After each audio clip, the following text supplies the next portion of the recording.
Welcome to the PostalMate webinar. USPS surcharges are here. My name is Karen Grant, and I'll be your instructor today. It's a delight to have you with us. This is a big webinar, so hold on to your hat. We're going to get started. First of all, there are temporary surcharges and permanent surcharges. Now, in the past, you may remember, especially if you're old like me, that the USPS used to advertise, we don't have surcharges like those other guys. Well, guess what they do now? So they dallied with some temporary surcharges last year. And those were kind of like peak surcharges, if you will, on many of their products. And they came in October and they ended in December. And we in PostalMate, we added them at the appropriate time and we made them disappear. Just no update. They just disappeared. It was just, we have a magic wand sometimes that works, and it just disappeared from your system when it went away. And that was kind of nice to do it that way. But now the USPS is going to do have permanent surcharges. I anticipate that this is probably step one of more surcharges to come, because that's how the cookie crumbles, right?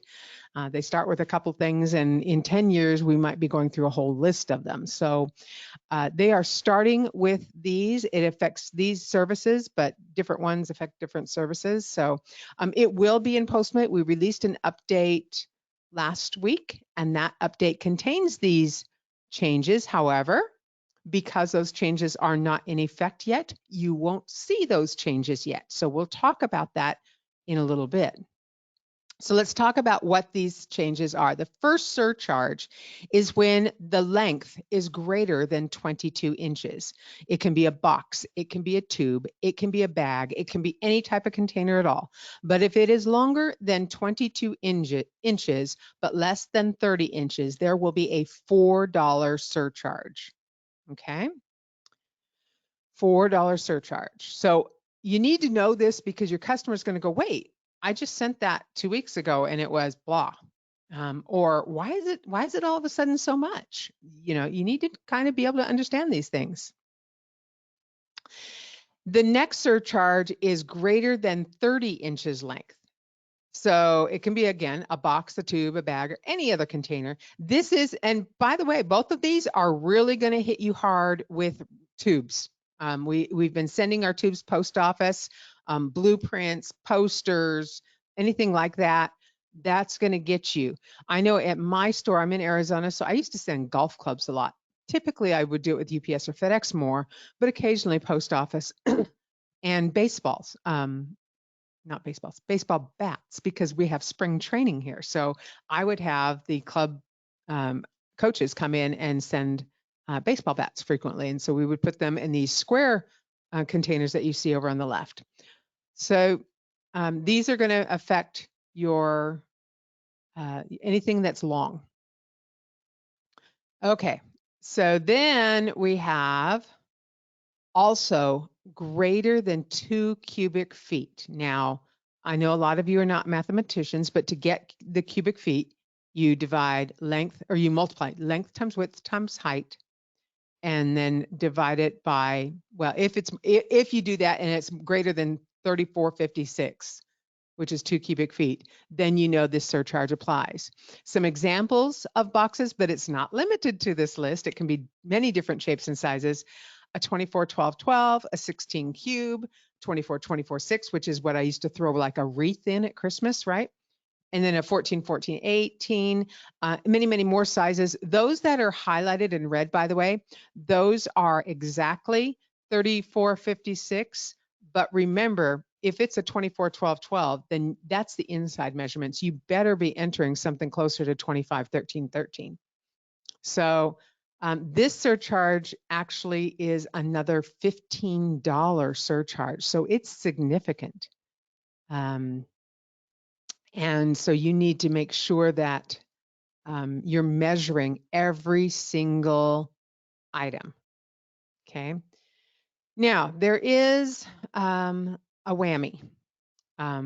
If you choose not to enter DIMS for some reason, because you're naughty, then if you don't enter the DIMS and there's a certain qualifier on it, that package will also have a $1.50 surcharge, even if, not even, let's just leave it at that. It has a $1.50 surcharge. So entering DIMS is not a good idea anymore. So if you just didn't wanna, you could get hit with a $1.50 surcharge. Now it's not on everything. There are qualifiers. We're not gonna get into that because I don't wanna get into, well, if you do this and then you do that, then this bad thing's gonna happen. Just enter DIMS and that solves the whole situation. Now, these surcharges can compound. So if you have a typical, now we all have, well, a box that's similar in size to this. There's a reason, by the way, there's an old time reason that this is a standard box in this industry, but 30 and a half, 18 and a half, 18 and a half, or something very close to that. And it weighs 17 pounds. Well, first of all, it's over 2 cubic feet and it's over 30 inches long. Yes, you're going to have double surcharges on it. And if you're bad and choose not to enter the dimensions, then you get triple surcharges. So again, entering DIMS, I can't stress more. Entering DIMS is important. So this is effective on Sunday, April 3rd. If you have updated to 12.5, it's in your PostalMate too, but it's hiding.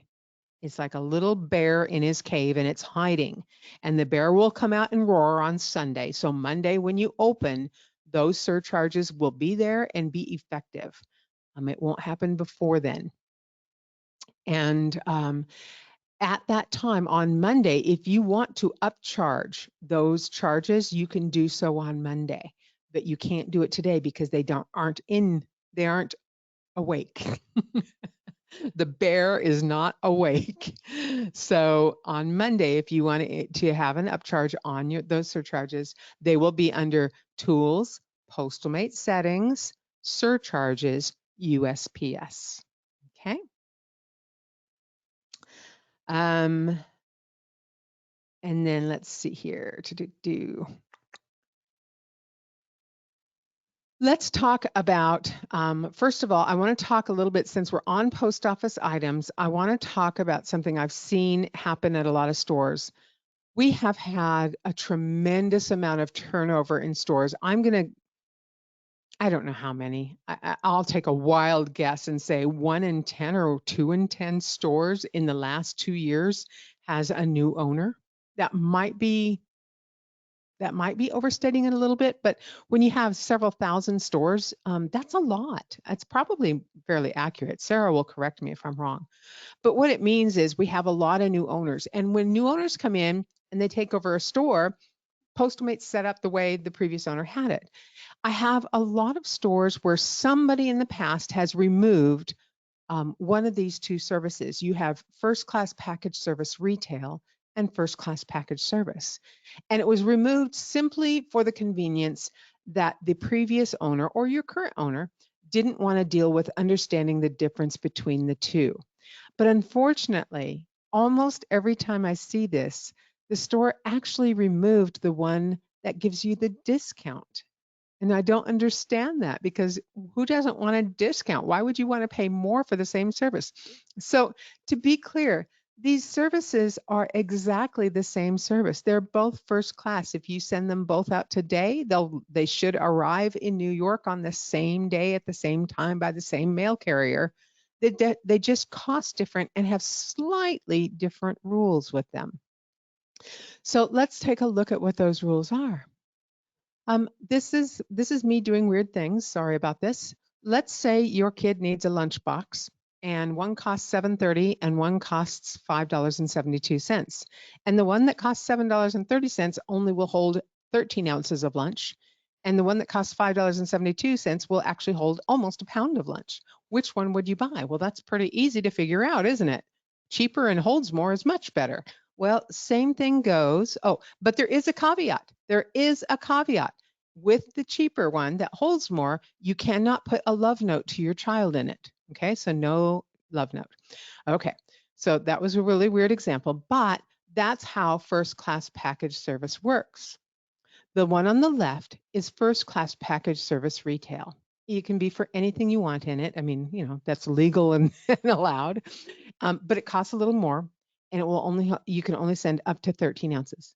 The one on the right, same service, but it's just first class package service.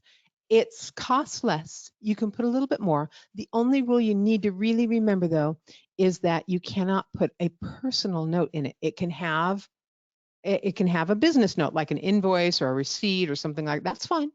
And it can be a personal shipment. It can be grandma sending a fire truck to grandson. That's fine. But the birthday card has to be sent separate. Okay. So that's the only thing you have to remember. And you'll make an extra buck or so on every single one of these. So it's really worth doing.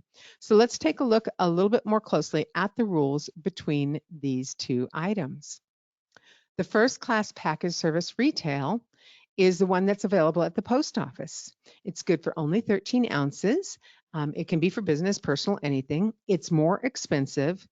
And yeah, I don't think you can even use a stamp anymore. So I apologize for having that on there. On the right-hand side, first class package service is not available at the post office. You get a discount on it, and it's not an unsubstantial discount. It's more than $1. So that's nothing to sneeze at on these really lightweight things. The only thing you need to remember for the most part is that you cannot have a personal note in it. Now, are the post office police going to come and look in it? Well, they can. They're probably not going to spend their time doing it. So general rule of thumb is try to do your best. But if a note or a card sneaks through in it, nobody's going to come and beat you up over it. Just know the rules and try to obey the rules. And if one gets through, it gets through. I don't think any postal police are going to hop on it.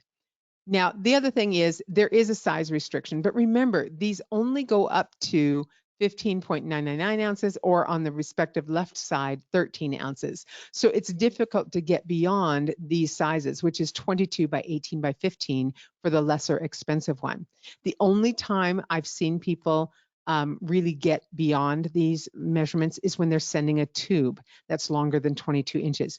And these dimensions, it's not exceeding it in all three dimensions if you exceed any one of them. So if the length is longer than 22, or if the width is longer than 18, or if the height is higher than 15, then it would not qualify.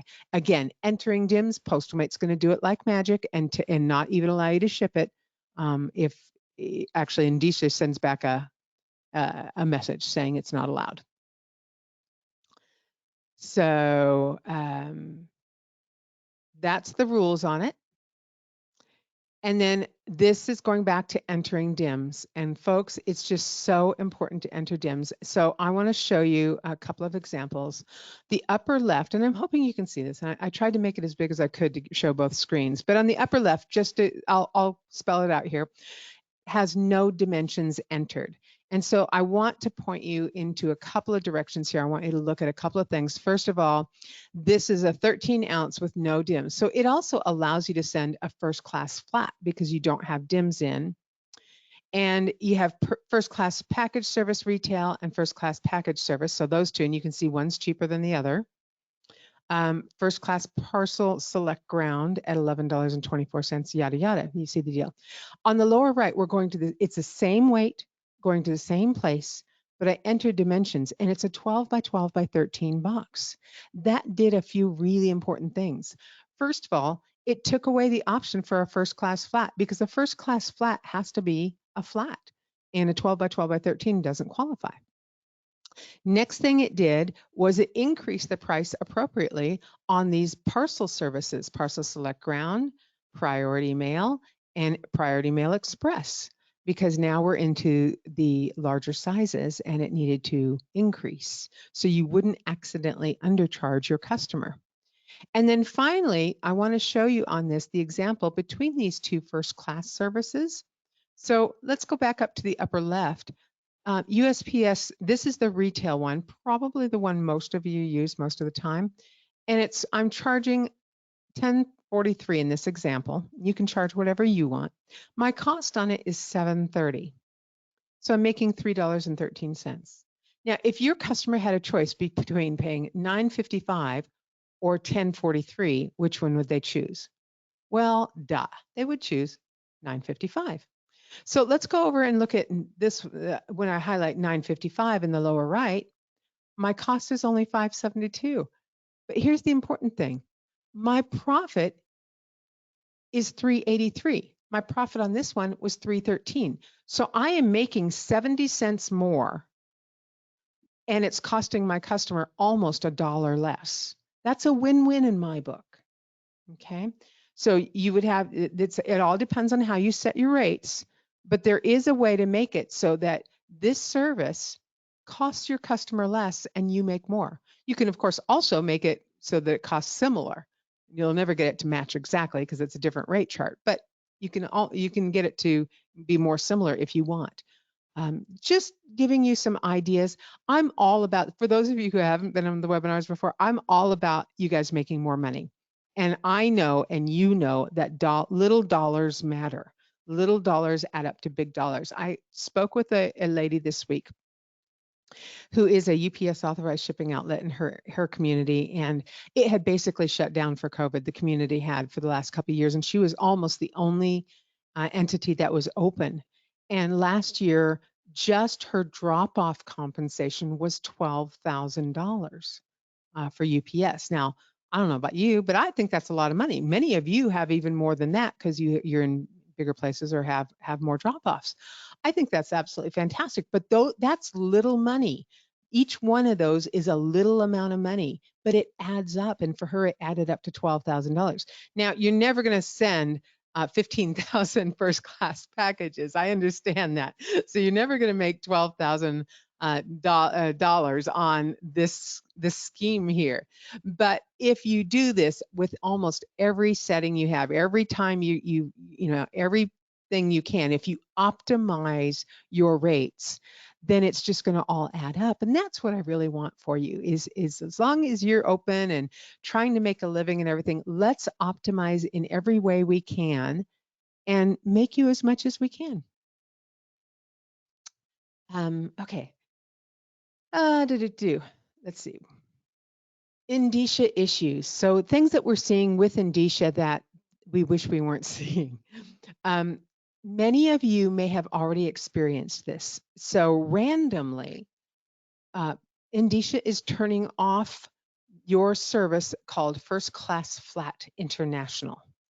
And in order to get it turned back on, you have to contact Endicia and go through some things that they will present you.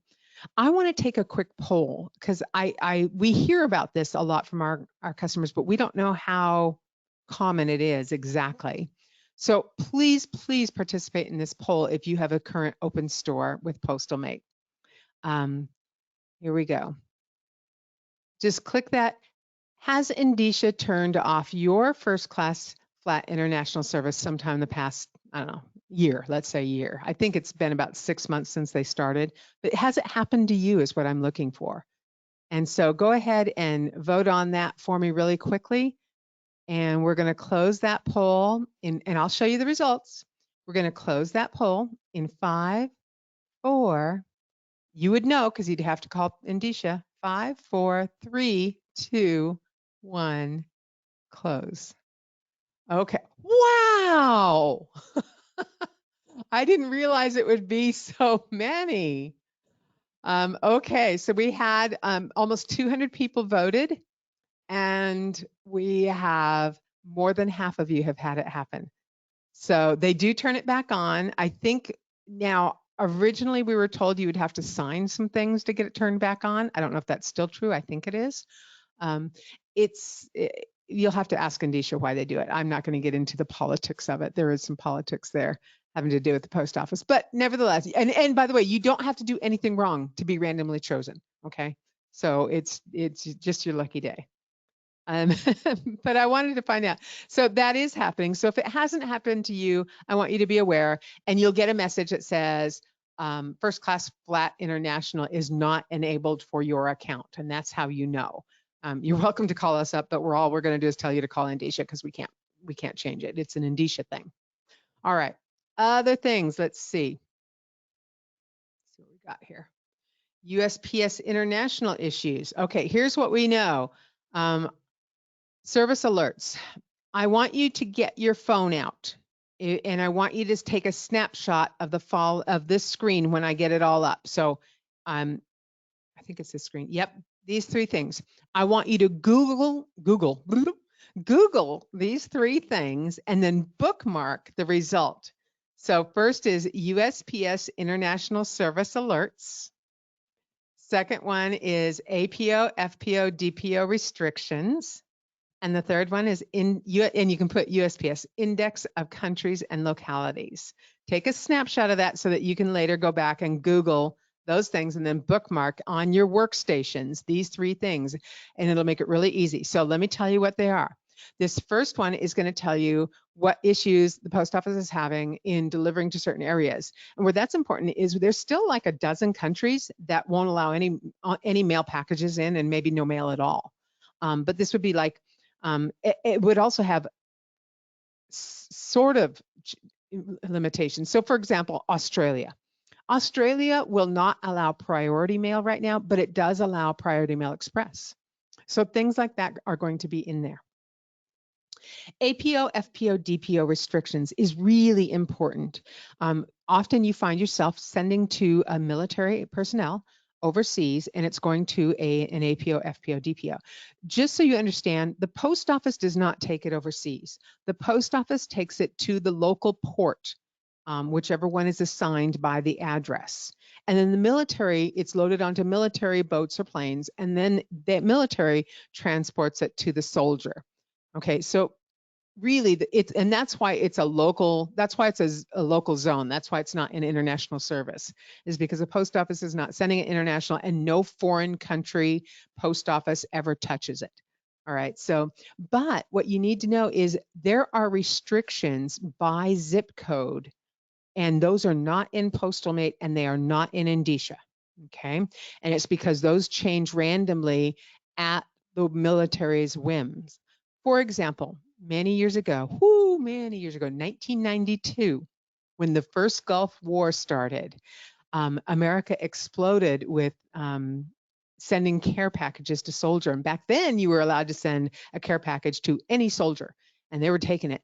And the problem was there were so many care packages that were being transported, they didn't have room for things like, guns and bullets and things like that. So they had to start limiting, extreme limiting in some cases, to a flat envelope was all that you could send to soldiers. So, and can you imagine all these care packages going to a soldier who might be on a submarine? Sometimes these things just don't work out good. Logistics is funny that way. So that's where you go to find out if there's size restrictions and also unique contents restrictions. So for example, I could send a package of pork rinds to my soldier friend in Germany, but I could not send that same thing to my soldier friend in Kuwait. So there will be restrictions on that. Finally, the Index of Countries and Localities. This is a magic wand website. This is for post office only, but it bleeds heavily into UPS, FedEx, and DHL. It tells you what things are not allowed into a country, what things are restricted in the country, and those are generally the same for the other carriers. Now, the other carriers can have further restrictions, but usually these restrictions are the minimum. And it's very easy. This is so quick to look up. Also for post office, it tells you what services are allowed there, different weights. Sometimes you have a maximum weight of 44 pounds instead of 70 pounds. Sometimes you have a maximum length and girth of 79 inches instead of 108 inches or even smaller. All of that's going to be there and showing. So please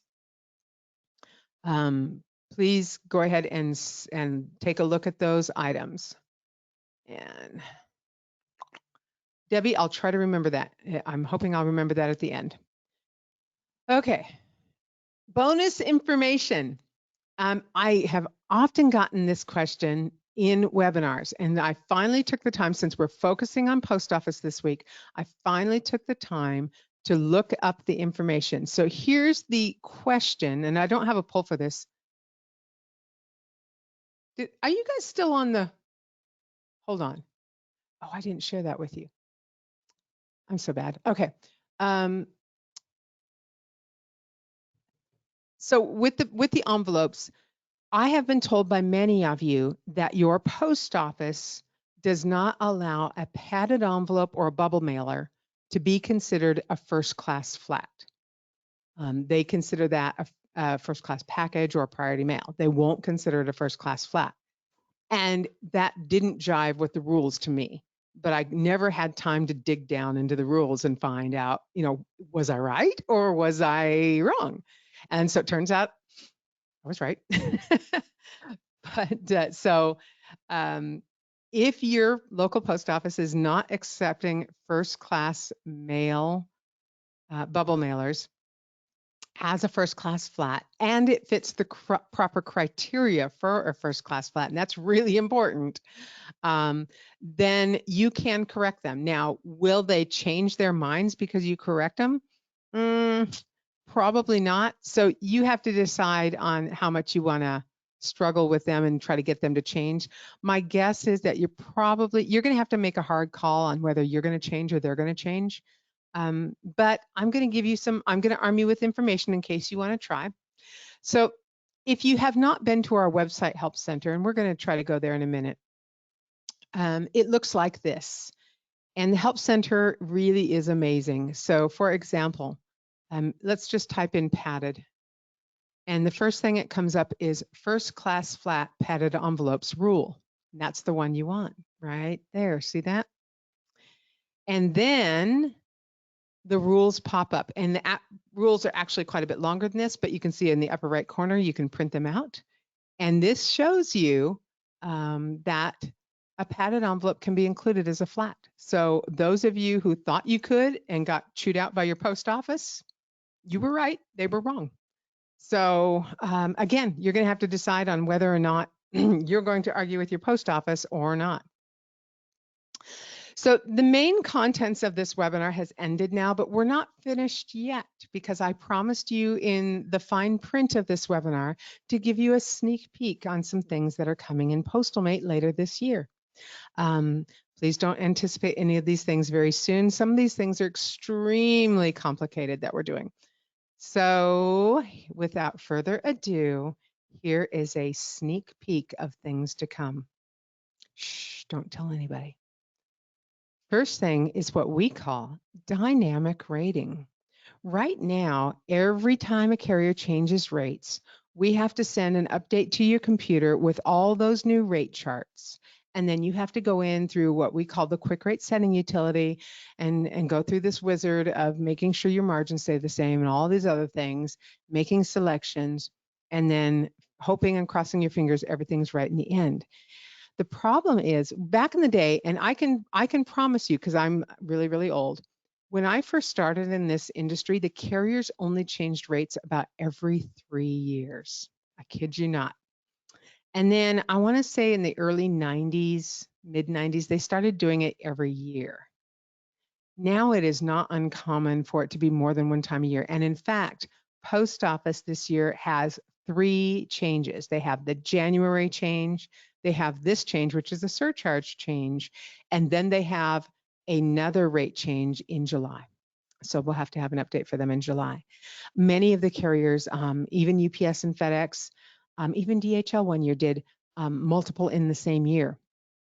You can imagine that for our development team that consumes them, for me that consumes me, and for you, it seems like every update you're doing is dealing with a rate change. Well, we're trying to help get rid of all the focus on that and make it easier. So, when you go on the carrier website, and you've probably had at one time or another done a package on the carrier website, you enter your account number, right? And so you're doing a package and it goes to your account and says, oh, here's her discounts or here's his discounts, and it comes back with your rates. And then, of course, you have to mark it up if you're selling it to your customer. That's a version of dynamic rating. So here's what PostalMate is going to do. You'll have PostalMate, you'll enter all the details, so from, to, weight, zone, size, additional, non-standard packaging. And then it's going to go up to the cloud and it's going to get your rates. It's going to use your account number. It's going to access the carrier rates for your account. What that means is, doesn't matter what tier level you're on. Okay, you never have to enter a tier level in PostalMate again. You never have to worry if you're on the right one. It will get exactly what the carrier says your rate is for that package. It will bring it back to PostalMate, and PostalMate will add your margin, and that will reflect on your screen. Boom. That means as long as you have dimensions and weight and address correct and stuff, your rate is always going to be 100% accurate because it came from the carrier. It's magic. It works very well. Just so you know, we are not new to this. Our Alaska and Hawaii stores have been using this for 7 years, and it works very, very well. So we are going to be adding that. Initially, it will be with UPS, FedEx, and probably DHL. Post office is a little bit more tricky, so we're going to hold off on that and do this. We will make sure during the transition that we are able to read your current rate settings and transpose that into this new one, so you don't have to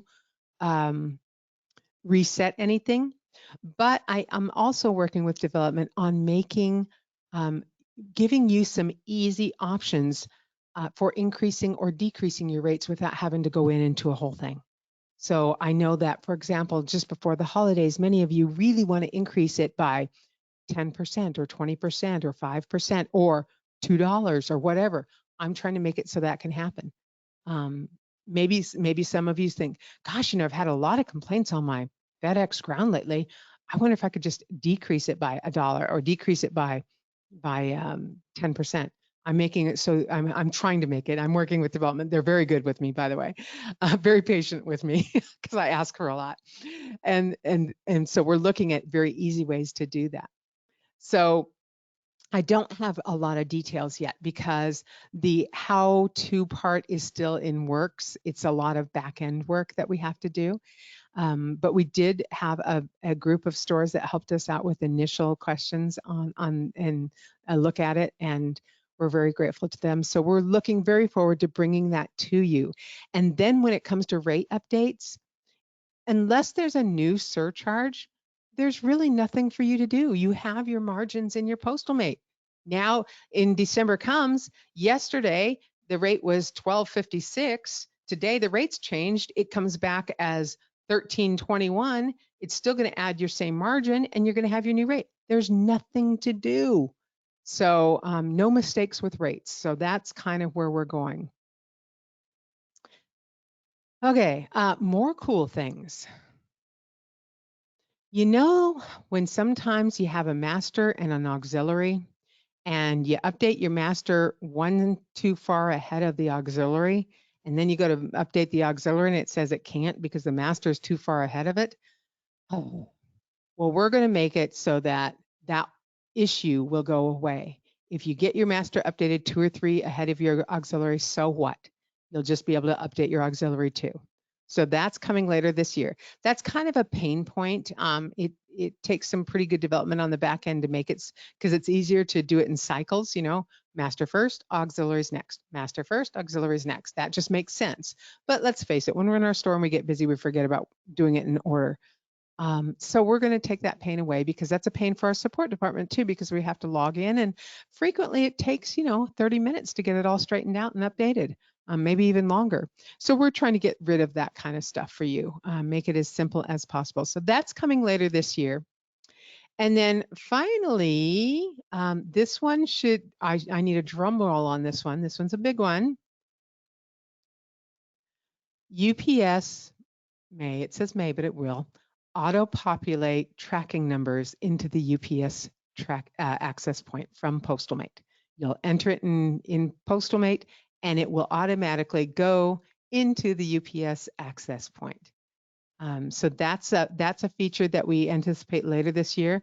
UPS has asked us to do some other things, so it's actually a big package deal, but that one is the one that I know you're going to be most excited about. We've wanted it for years. We've begged them for years and years and years and years and years. And they said, no, no, no, no, no. And all of a sudden this year they said yes. And unfortunately, our development schedule was packed so tightly that we couldn't get it on the schedule really early this year. So it is on the schedule. It is being looked at and worked on, but it will be later this year. So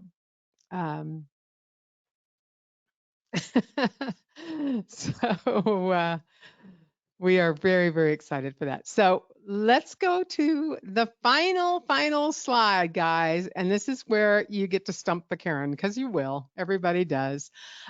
So we're going to stump the Karen and ask any questions that you have. I'm going to try to go back and go through a few questions. Mark asks, this is going back to the padded envelope, I think, as a first class flat, and can it be a plastic poly envelope? And that's a good question, Mark. I would question mark, Mark. I would want to go back and look at the rules for that, because it seems that there might be something that if it's slick or shiny, that it might be a problem. So I'm not 100% sure on that. Look really closely at the rules on whether that can be included. This webinar is recorded, and all of you who signed up will get a link, even if you weren't able to attend. Of course, all of you were. Hold on here. So yes, with the surcharges that are coming, if you want to mark them up, then you will do it on Monday. So let me just go to PostalMate real quick. Let's see if I can just launch PostalMate real quick. You'd think I'd have it launched. And then, by the way, also I'm going to go in here. Oh, and see, I have 12. I'm even on the old version. I haven't updated. Here's our PostalMate, our website. Just go down to Enter PostalMate Help Center, and right here is where I typed in that PADDED. Enter, and there it is. See that? There's those rules on that padded envelope thing. Okay. All right. So first things first. And what was I looking up here? Oh, that's what I was going to do. Okay. So yes, I know I have an update ready. I'm going to run it, but not now.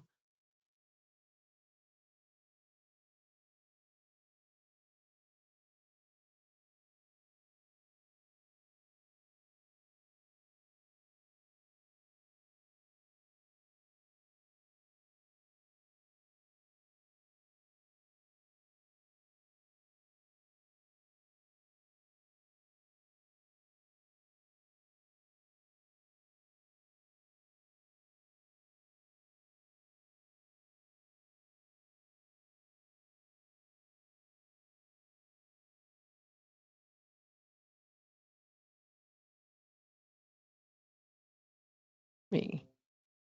Okay. All right. Well. Okay. They said I'm good. Thank you, Larry. Okay. Looks like I'm back. Sorry about that. Okay. That's internet. Thank you, internet. Okay. So I'm just going to back out because I don't know where I got frozed. So we're going to go up to the top to Tools, PostalMate Settings, and this is on your master workstation, your main workstation. And then on the left-hand side, we're going to find surcharge rates. See that? And then you choose your carrier, and you're going to choose USPS. Now, I have the peak surcharges, which were in effect last fall, and they're still in here, but they're not in effect right now. So they're just dormant. They're the bear back in the cave, okay? We suspect these will come this winter, and they may have different rates, which we'll update. But your new surcharges will be listed here on Monday. They are not there today. They aren't there tomorrow. They aren't there Saturday. They aren't there Sunday. They will be there Monday, okay? So, and then you can, right now, it'll charge the customer the same as your cost. If you want to increase that, then that's where you will go and do that.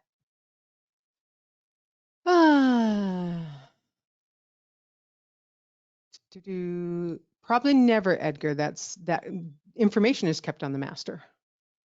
Okay, what is the difference between, what's the difference between USPS package service retail and parcel select ground? Great question. USPS first class package service, USPS first class package service is generally an air service. So if I'm sending a first class package, it's going from Phoenix to New York. It's going on a plane. Parcel select ground is a ground service. It will go by train and truck. Okay. And specifically, the ground services in USPS are designed for hazmat, just in case there's something that can't go in an airplane. So it's a slower service.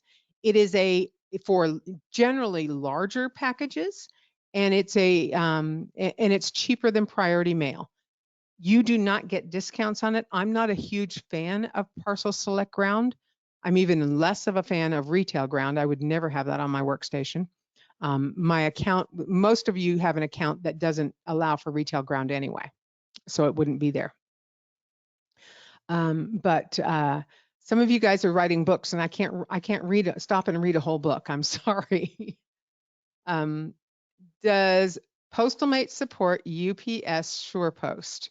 Joseph, UPS SurePost is not part of the UPS ASO program.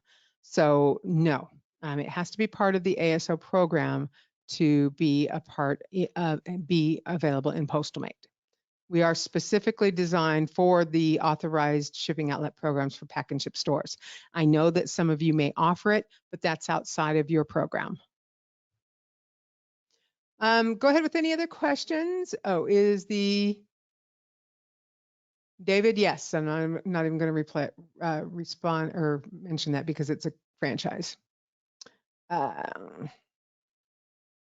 Will UPS drop-offs ever be included in the UPS daily scan barcode? I do not believe so, Tim.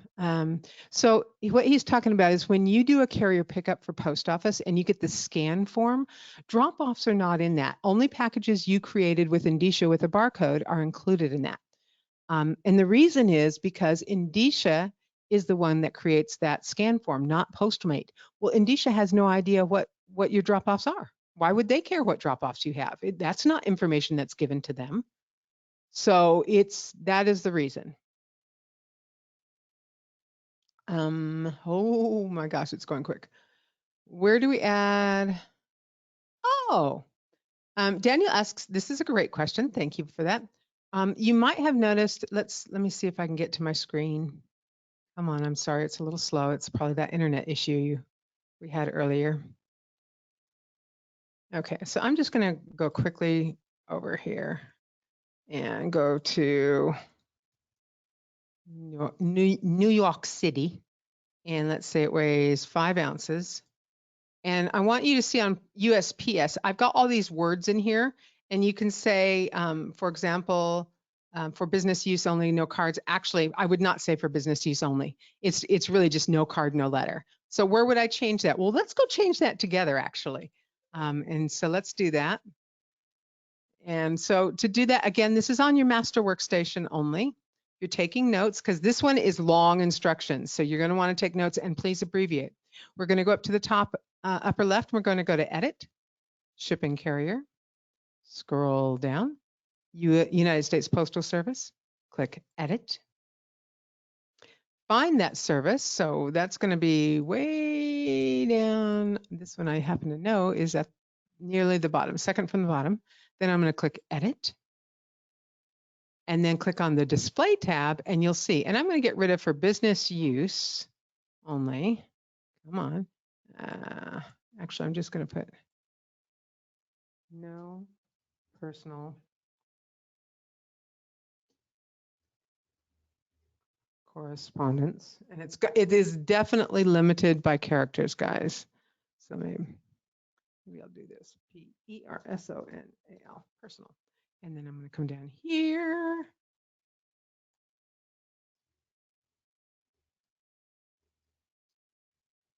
All right.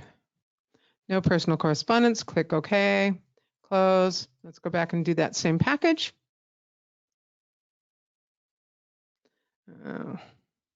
Oops. Yep, still in New York City.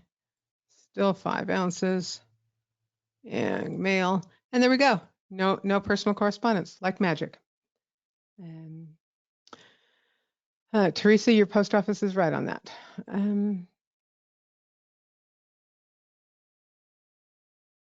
Can I work? Yes, thank you, Debbie. Thank you for reminding me again. Excellent. So if you don't have first class package service turned on your workstation, how do you do that? Okay, so let's go in here. Again, we're going to go up to the top to tools and then PostalMate settings as soon as my computer catches up with me. Tools, PostalMate settings. On the left-hand side, we're going to go almost in the middle to shipping settings. Okay. On the second tab, it says Service Display. And under Mail, and you can do it on your main tab too, but let's just go under Mail. You see USPS, and for me, it has a gray check mark. And when it's gray, it means that not all services are selected. So you can open this up by clicking right in front of this check mark, and you have to play with it a couple of times. It's very sensitive, and it will open up, and all the services will appear. Now, some services I may not want to appear, like Global Express Guarantee, which I'm, and maybe I don't want cubic mail to show up, and there's a reason for that. You might want to watch the cubic mail webinar. But for this one, here's first class package service and service retail. And so you may want both of those check marked to show up on the tab. And you would want to do that on the US Mail tab and also on your main tab, which might be called all carriers or multi-carriers or whatever you've named it. You can rename tabs right here. Okay. So you would just check or open that up, and maybe I want to have first class package service and first class package service retail on it. On my main tab, by the way, I only have priority mail showing up because I'm trying to focus on higher value items, but up to you. Okay.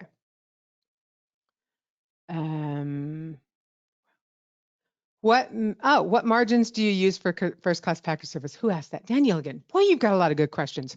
Okay. Remember how I got my prices so that it was cheaper to the customer, but I made more money on it? I did that by looking at what my margin was for first class package service retail and then adding 10% more. So if you're 30% on first class package retail, go 40% on first class package service. So that's how I did that. I've been shipping perfumes on a Parcel Select. That's correct. Which other services do I recommend? That's about the only one.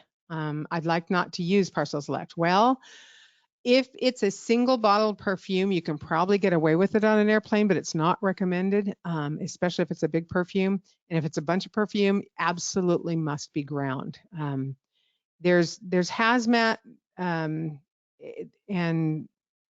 it's a small quantity hazmat when you're dealing with one. Rules are slightly different than if you're dealing with a case of perfume, which is forbidden in a big way to be on an airplane. Yeah, I don't have an answer for that one. First, express padded flat rate is not available. I don't know. I'd have to look. Many times Endicia fails to print the USPS through PostalMate. We go to Endicia to print the scan form, which does not replicate the numbers in my PostalMate. Any fix? No, I have no answer for that. Here's what happens when you do your carrier pickup at the end of the day for post office.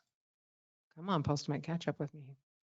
So carrier pickup for post office, we send a request to Endicia for the scan form.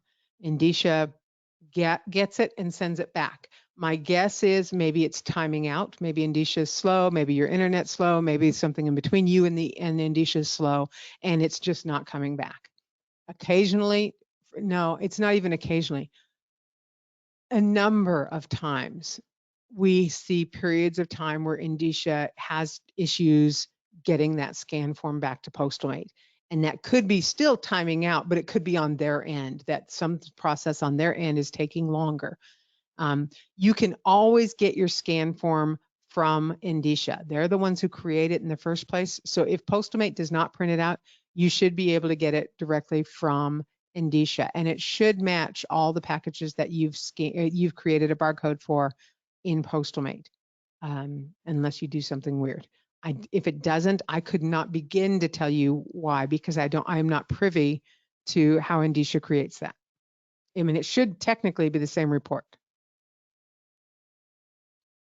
Can you mail bulky items with first class rate USPS flat rate envelope? Yeah, so you're talking about the flat rate. In fact, let me just cancel this. Let me go here.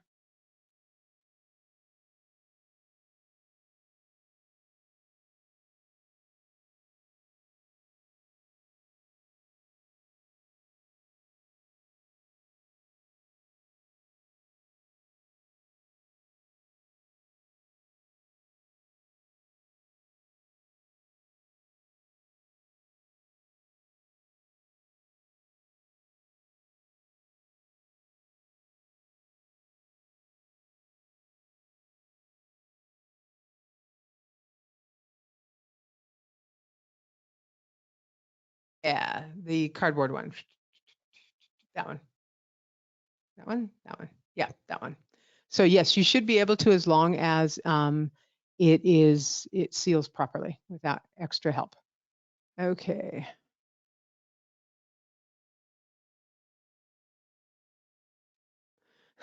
Jonathan says, bless your heart, that he doesn't want to lose money. And do we have trainers that go out to the store and train owners on PostalMate? We don't. I mean, you think about it, to fly somebody out, pay them for their time, put them up in a hotel, you're talking thousands of dollars.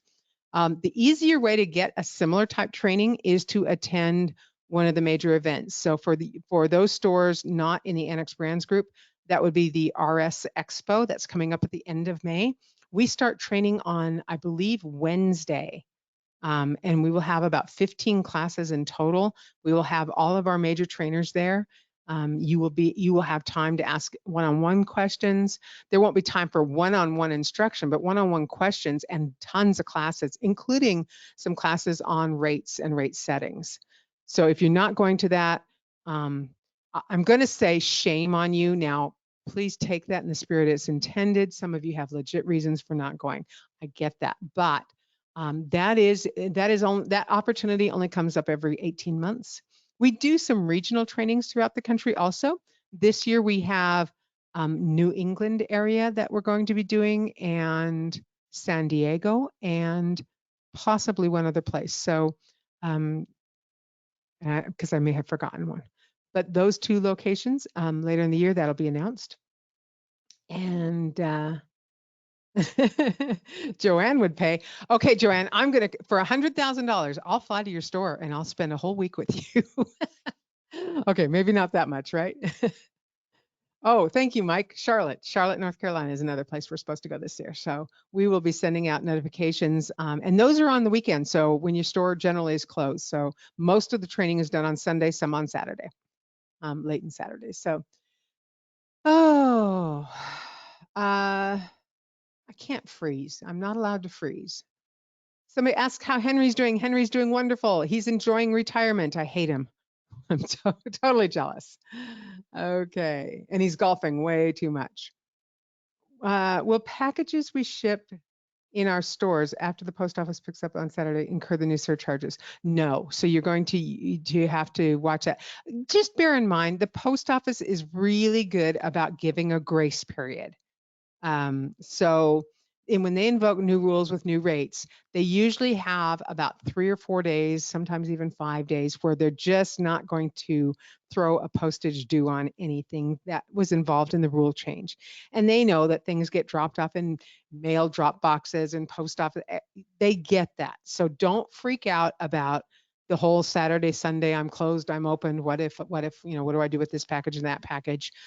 It should be fine. Just, make sure that you update, and that Monday morning, you should be good to go. I'm trying to get to questions. Okay. Scrolling.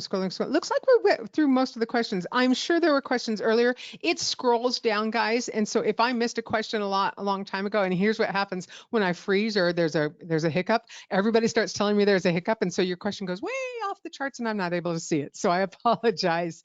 Will eBay and other services get the same guidelines? Yes, they will. They fought and they fought and they fought. eBay and Etsy fought really hard to be exempt from these surcharges, and the post office says, no, you are going to have it too. Any solution for the Dymo printer? We cannot find the 450 turbo anywhere. Oh my gosh, this supply chain thing is so ridiculous. So those Dymo printers, let's face it, they used to be like 79, 89, 99, 109. I don't know. Michael, tell me if I'm wrong. And now if you find them, it's $300 or $400 a piece. And that's not because they went up that much in price. It's because somebody's hoarding somewhere. Even the one, when Mike is able to get one, I don't think he's able to get one anymore. He has to pay out the ear for it. Believe me, he's not making $200 on these things. So that's just supply chain issues, and I'm sorry about that. We are looking at other printers. I actually had a store do a test on a printer recently that we're trying to see if will work. We don't have an answer yet for you. He did not have a good result initially. I'm hoping that he'll give it another try or try, there's something we can do. There's just not a lot of options. EndiciaStamps.com is the only company that really allows you to easily print stamps, and they limit the type of printers that can do it. They won't allow it on a lot of regular printers because you can reprint. And of course, they do allow at Endicia.com or Stamps.com, you can print on report printers on a sheet, but you use your report printer for a lot of other things too. So that's not practical in our industry. It's fine if you're in an office, but it's just not practical in our industry. So I'm hoping that we will have a solution later this year as we keep testing. But the short answer is no. Endicia has pretty much said the Dymo printer and this one other printer that we are trying to get to work with PostalMate are the only options. We have not approved this other one to work with PostalMate yet. As I said, I had one store that tried it and did not have good luck. We've tried it in-house and it's worked pretty good, but it has to work out in the field in order for us to recommend it. No idea, Ray.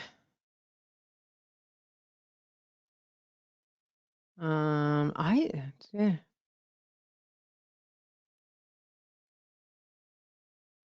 I have no idea what that is. Something about stamp not printing correctly. Please send that into our support team and maybe they have an answer. Or if it's with Endicia itself, maybe question Endicia. Okay. I think we're finished. I'm exhausted. I don't know about you. Guys, please stay tuned. We do have a lot of changes coming up this fall. We will have one more update. I know we just had the 12.5 update. I know the updates are kind of painful for some of you right now. Remember to re-index. Remember to turn off your antivirus before you update. Remember to do a backup and reboot your computers before the update. Those three things knock out 85% of all the update issues are cured by those three things. One of these updates is going to be cleaning up some of those issues. Remember, just a few months ago, we changed the database that houses PostalMate, and with that came a lot of changes. And these are some of the little tiny bumps in the road that we're having to deal with, and we're ironing them out. But so the next release will hopefully have some things in it, so the releases following that will be smoother. So there's one more, as I anticipate, potentially bumpy, for those of you who've had some issues, potentially bumpy update. And then we think it'll get more smooth from that point forward. Again, reboot your computers, make sure you do a backup or just do a re-index. So reboot and re-index, those two are really important. In fact, do them in the opposite order, I think. I think re-index first and then reboot. And I'm going to have somebody come on from my staff and tell me if I said that right. I'm waiting, staff. Come on, staff. Re-index first. Thank you, Jacob. By the way, if you didn't know, our staff is growing like leaps and bounds. We have added, our support staff's huge now. We have like 12, I want to say, in support now. When I started with the company, I think we had 4. So it's wonderful getting all these new faces and new people. So we're really excited. And in fact, the support office is moving into new offices because we are grown out. I have Roger, who is now in my office here, so I don't get an office. So I have the webinar room and that's it. So we are moving into another office, same area, but another office next month. So we're really excited. All right, everybody, next month after next, May. All right, everybody. If I didn't get to your question, please email it to support@pcsynergy.com. Normally, I'm able to also stay and monitor that email. Today, I'm not going to be able to. I have an appointment right afterwards. But if support needs to get a hold of me, they know how to get a hold of me. I want to thank you for your time and have a really, really great week. Take care, everybody. Bye-bye.